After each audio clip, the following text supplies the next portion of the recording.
All right, what's going on, you guys? Going to review the fight from last night. The fight was definitely a nail biter for me, even before the seventh round, because I'm a big Keith Thurman fan, and to be honest with you, I didn't think Keith Thurman was doing anything wrong. I actually liked the way he was fighting. If you compare this fight to the Danny Garcia fight, Keith Thurman, like many other fights, came out swinging. He always comes out swinging the first, second round. He does. He's loading up on everything the first couple of rounds. Usually he turns into the boxer when he can't knock you out. He normally gets an early knockdown, and if he can't stop you, he plays it safe. He actually started the fight out playing it safe. He made more use of his jab in this fight. I like his punch selection. I like some of his body shots. I liked some of the combinations he was throwing. I like his lateral movement. I mean, he looked sharp. He looked quick. He didn't look like a guy that fell off to me. Okay? The problem I had with this fight is that it wasn't really Keith's fault, really. It was just that Josecito Lopez was not only loading up on every shot that he threw, but he didn't have enough respect for Thurman's power in order to slow down. Like, he was getting hit with shots that back in the day, Thurman would drop and knock out these fighters. He was getting hit by the same shots, but they didn't have that much of an effect on him.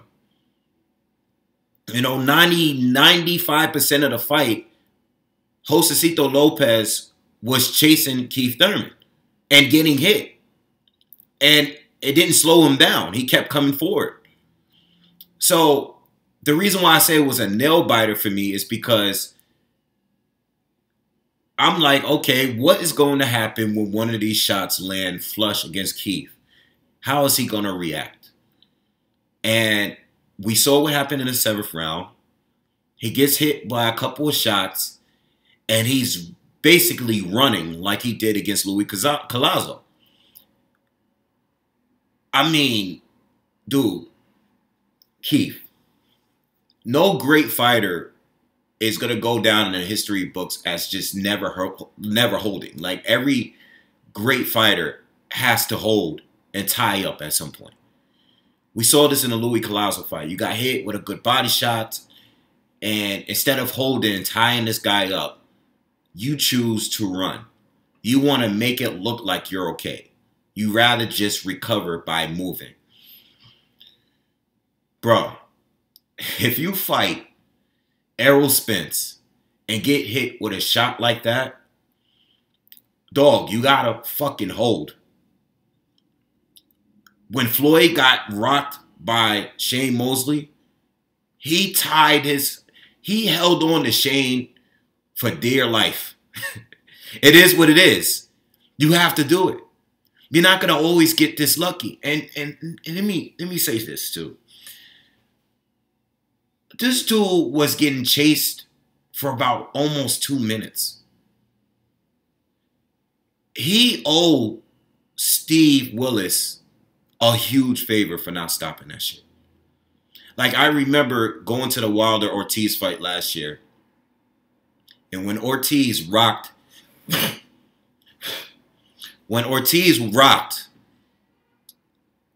Deontay Wilder, the crowd went crazy. Like, it took a lot to not stop that fight. Like, Wilder was hurt, and Ortiz was trying to get him out of there. As bad as that was, and I'm not saying the fight should have been stopped. I don't think it should have been stopped, but it came pretty close. This was like 3 times as bad as that moment. Like, not only was Josecito Lopez landing, but Thurman was really out. Like, he recovered before the round ended. Maybe like within the last 15, 20 seconds, he actually did recover. But dog, that was scary. I thought Keith Thurman was going to get stopped by Josecito Lopez, bro. That would have been crazy. If Keith Thurman got stopped by Josecito Lopez, oh man, that would just the discussions that we've been having for the last 2 to 3 years, bro, man, you know, and like I said, I don't think Keith Thurman was doing anything wrong, except for when he got hurt. The worst thing he was doing in that fight was not holding when he got hurt. It has to happen. He has great legs. He has great movement. But, dude, you're going to fight guys that's going to go to your body. You're going to fight guys that's going to rock you. You got to hold. You got to hold. Moving like that when you're hurt, you're going to fall down. You're going to get hit by something else. You got to hold.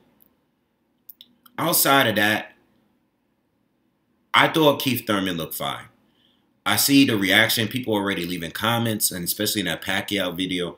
People are going back to my video. Manny Pacquiao will destroy him. Blah, blah, blah. I can't believe you said you think Thurman can beat Manny Pacquiao. Yeah, I did say that. One thing, and this is going to piss you off, and I really don't care. Because I like Manny. But some of you Manny Pacquiao diehard fans are disgusting. Straight up. Some of you guys need to calm the fuck down. All right? I'm not going to sit here and try to overrate Josecito Lopez's performance. But what I will say is that many of us did underestimate this dude. He is a good fighter. I included myself. I didn't even do a prediction video. I didn't even think it was worth doing a prediction video for. So I'm going to be honest. I totally underestimated Josecito Lopez, like many of us did. Okay? I underestimated him. I thought Keith Thurman was going to stop him at some point. But I'm not going to overrate Pacquiao's performance against Adrian Broner. I'm not going to do that. He looked good against Broner. But it's Broner. He looked good against Matisse. But it's Matisse. Let's not go crazy. All right? I do think Manny Pacquiao just did a video. I think Manny Pacquiao could beat Danny Garcia. I think Manny Pacquiao can possibly beat Sean Porter. But from what I saw last night, and I understand Keith Thurman got hurt, Keith Thurman boxed very well. He just fought a fighter that didn't respect his power. And that's the one thing I question about. That's the biggest question besides the fact that this guy doesn't, you know, hold and tied up when he gets hurt. My biggest question about Keith Thurman is not his boxing skills and whether he fell off. It's how powerful is he? How hard does he truly hit? Because the knockdowns, the knockouts stopped coming when he stepped up. Fair.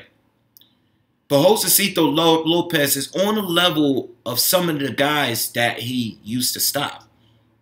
He's on that level. He took a step back for this fight because it was his return fight. So now I'm wondering, okay, well, he landed against Josecito Lopez all fight long. I mean, I know he dropped him early, but he wasn't really able to hurt him. How powerful is he still? I'm sure he hits hard. I'm not doubting that. Does he not hit as hard? Or was his power overrated to begin with because he was fighting less durable, less quality opponents? That's the only question I have about Keith Thurman. Other than that, Keith looked like Keith to me. I don't know what you guys are talking about. Keith looked like Keith. Before the 7th round, Keith looked fine to me. And after the 7th round, he still looked fine. Yeah, he was hurt. He needed, I think I gave Josecito Lopez those 2 rounds.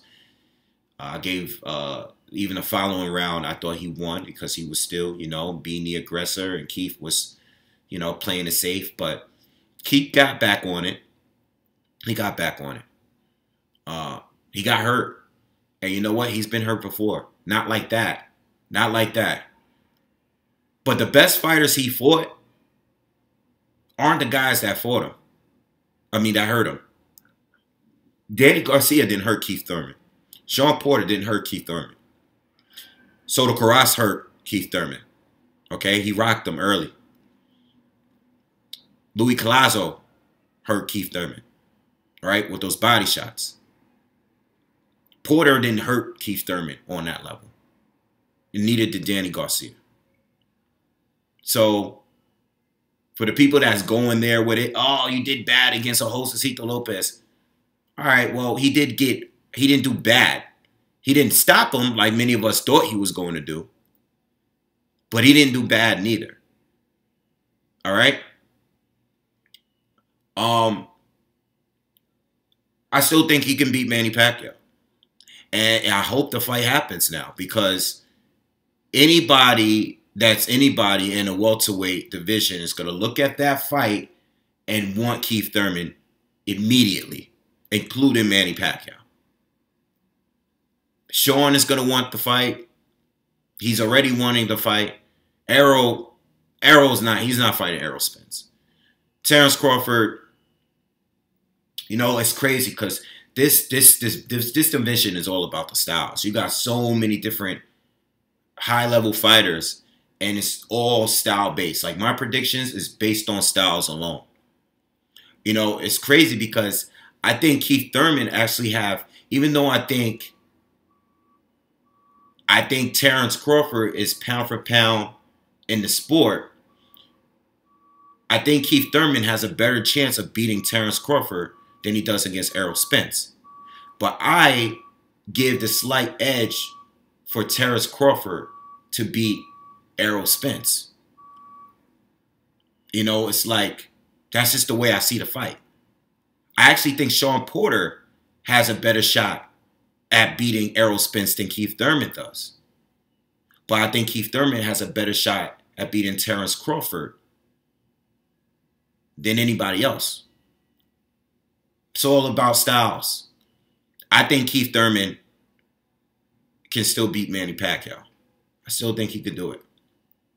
That would be a great fight. That would be a great fight. Anyway, I'm going to leave it at that. Keith, I mean, as far as what's next, I know he wants a Pacquiao fight. Pacquiao doesn't get Floyd. I expect Pacquiao to fight Keith Thurman. If not, Danny Garcia, one of those two. I don't expect him to fight Spence, or definitely not Crawford, and not Sean Porter. All right, I'm going to leave it at that. Peace.